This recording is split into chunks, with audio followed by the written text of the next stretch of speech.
Hayig soon, mayong adlaw, maayong gabi no kung asa man ka karon nga lugar. Ug gusto lang nako i-inform ang pulong sa Ginoo magahatag sa atua ug kanang kadasig. Anang akong i-share sa inyo ha karon. Kanus mo balik ang Ginoo. But the question is, kabalo ba ta kung kanus mo balik ang Ginoo? Dili. Even mga anghel sa langit, wala sila kabalo kung kanus mo balik. Even ikaw, ako, wala ta kabalo ni ana. Only ang Ginoo ang makabalo kung kanus siya mo balik.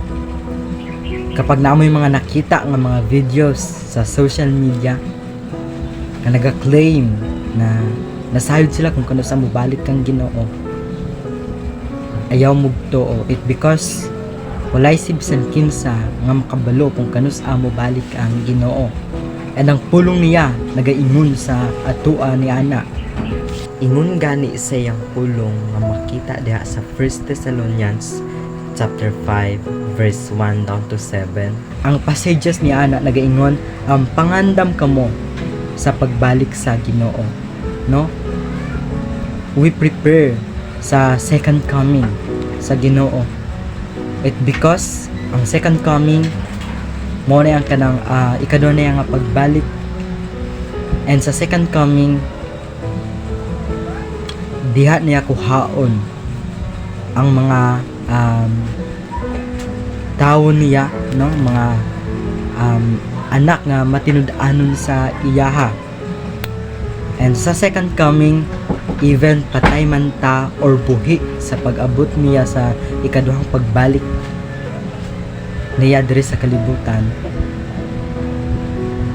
maano pud ta to, kumbaga ma-lift up it because we believe in Jesus Christ.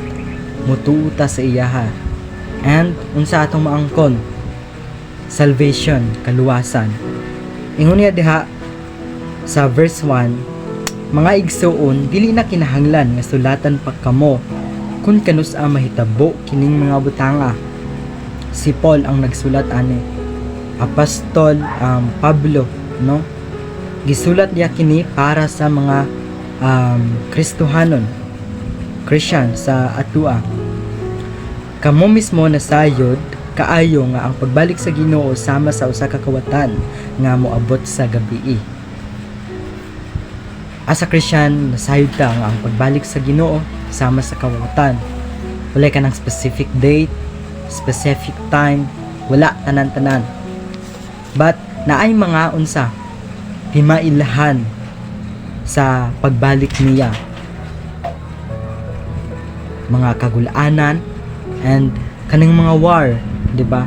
Mga ma-observe nato nga haduol na ang pagbalik sa Ginoo, mga lindol, mga kagutom.